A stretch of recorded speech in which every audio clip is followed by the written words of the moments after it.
नमस्कार दोस्तों, जय हिंद, वंदे मातरम। एक बार फिर से आप सभी का बहुत बहुत स्वागत है आपके अपने YouTube चैनल एग्ज़ाम ट्रिकी में, जहां पर आज हम लोग बात करेंगे सीटेट दिसंबर 2023 में जो आपका एग्ज़ाम जनवरी को होगा और आपके फॉर्म जो हैं वो अप्लाई किए जा रहे हैं। डेट वगैरह आपको सब बता दी गई थी। अब हम इसकी एलिजिबिलिटी की बात करेंगे। डीएड स्पेशल एजुकेशन वाले जो भी हमारे छात्र हैं, बोर्ड और यूनिवर्सिटी का जो कॉलम आएगा उसमें क्या भरेंगे और क्या डीएड के स्टूडेंट जो हैं वो 6 to 8 का फॉर्म अप्लाई कर सकते हैं या नहीं, इसके लिए मैं आपको प्रूफ भी दिखाऊंगा। आप अप्लाई कर सकते हो या नहीं कर सकते हो, आपको अभी मैं इस वीडियो में बता दूंगा। एक बार अपने सभी मित्रों तक वीडियो को शेयर कर दीजिएगा। और कुछ स्टूडेंट पूछते हैं, सर मैंने 12th पास किया, 12th के बाद में सर हमने ग्रेजुएशन भी किया और प्लस हम लोगों ने क्या किया, डीएड भी किया, तो क्या हम लोग 6 to 8 के लिए फॉर्म अप्लाई कर सकते हैं? तो इसकी भी जानकारी मैं आपको इसी वीडियो में दे दूंगा। तो चलते हैं दोस्तों एलिजिबिलिटी क्राइटेरिया की तरफ, और आपका बोर्ड और यूनिवर्सिटी नेम क्या लिखा जाएगा इस पर भी हम लोग बात कर लेते हैं। सबसे पहले देखिए, चाहे आपने डीएड किया है, चाहे आपने किया हो एचआई से, चाहे आपने वीआई से किया हो, चाहे आपने आईडीडी से किया हो या इसका पुराना नाम भैया एमआर है ना, आपने किसी से भी डीएड किया हो, आपकी यूनिवर्सिटी का नाम क्या है? तो आप बताओगे सर हमारी यूनिवर्सिटी का नाम है NBER। क्या नाम है? NBER। अब आप कहोगे सर NBER का फुल फॉर्म क्या होता है? तो हम बताएंगे आपका NBER का फुल फॉर्म। तो लिखना भैया, नेशनल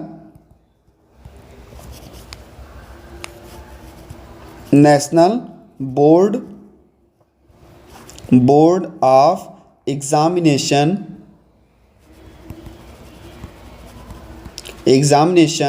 इन रिहैबिलिटेशन।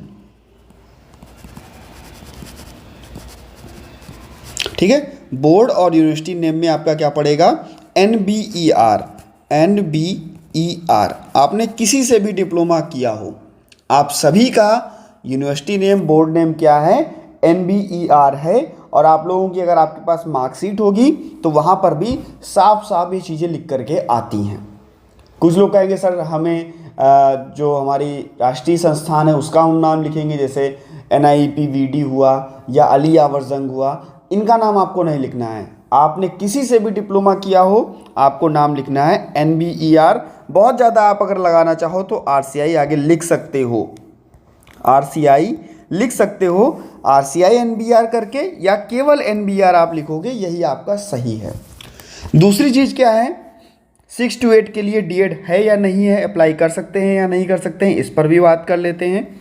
तो देखिए 1 to 5 का तो क्राइटेरिया आपको पता है कि भैया डीएड का स्टूडेंट जो है वो भैया 1 to 5 में अप्लाई कर सकता है, कोई दिक्कत नहीं है।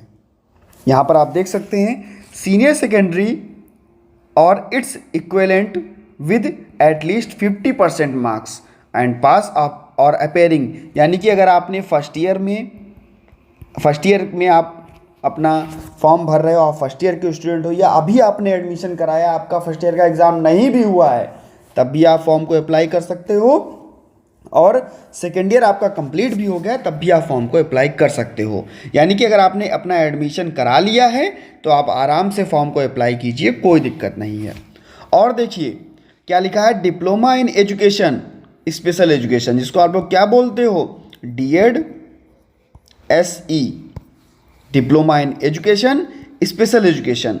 अगर आपके पास ये है तो आप भैया फॉर्म को अप्लाई कर सकते हो 1 to 5 के लिए, 1 to 5 के लिए।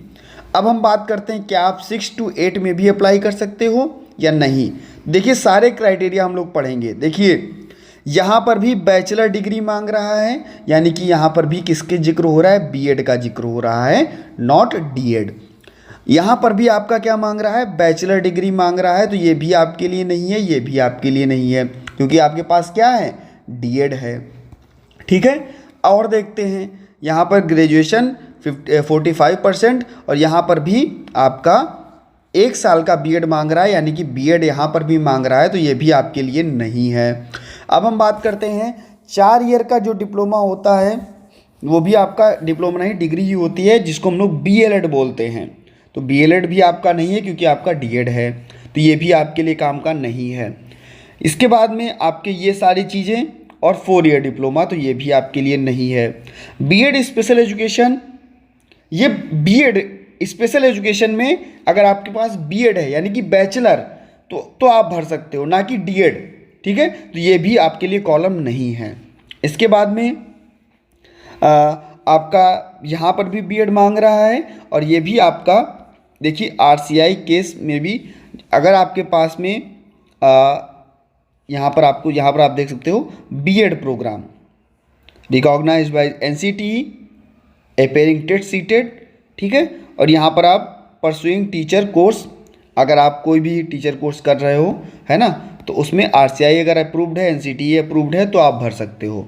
यहाँ पर आपके पास क्या होना चाहिए, बैचलर डिग्री होनी चाहिए, BEd होना चाहिए, तभी आप 6 to 8 में अप्लाई कर सकते हो। लेकिन आपके पास क्या है, DEd स्पेशल एजुकेशन है। हाँ, एक क्वेश्चन आप लोगों का बहुत आता है, आप कहते हो सर मैंने क्या किया, मैंने DEd किया, उसके पहले मैंने 12th पास किया था, और उसके बाद में मैंने ग्रेजुएशन किया था, या मेरे पास ग्रेजुएशन है तो भी क्या मैं इसका फॉर्म भर सकता हूँ? भैया, अगर आपके पास ग्रेजुएशन भी है तब भी आप इसका फॉर्म 6 to 8 का फॉर्म नहीं अप्लाई कर सकते हैं। बाकी आप अपना फॉर्म गलत करके या कैसे भी अप्लाई करें तो उसकी जिम्मेदारी मैं नहीं लेता। जो गाइडलाइंस हैं उसके अनुसार आप 6 to 8 का फॉर्म नहीं भर सकते हैं अगर आपने DEd स्पेशल एजुकेशन कर रखा है। अगर आपके पास ग्रेजुएशन भी है ना, तो आप लोग केवल और केवल 1 to 5 के लिए ही एलिजिबल हो। अब आप लोग समझ गए होंगे इतनी बात। अगर हम बात कर लें आपके एज कितनी रहती है, तो अगर आप 12th पास हो तो आप लोग इसका फॉर्म अप्लाई कर सकते हो। 12th पास के बाद में ही आप लोग DEd करते हो। बहुत सारे स्टूडेंट 12th पास के बाद में करते हैं, और बहुत सारे स्टूडेंट ऐसे भी हैं कि भैया 12th पास कर लेते हैं, उसके बाद ग्रेजुएशन करते हैं, फिर अपना डिप्लोमा करते हैं, तो वो लोग भी फॉर्म भर सकते हैं। लेकिन कौन सा फॉर्म, तो आप कहोगे सर 1 to 5 का फॉर्म, 1 to 5 का यानी कि प्राइमरी लेवल का फॉर्म आप अप्लाई कर सकते हैं। तो आशा है दोस्तों सभी को जानकारी समझ में आ गई होगी। मैंने इतना रिपीट करके आपको बार बार बता दिया है। आपका टेलीग्राम ग्रुप है जिसका नाम है exam tricky for special education, उसको भी आप लोग ज्वाइन कर सकते हैं।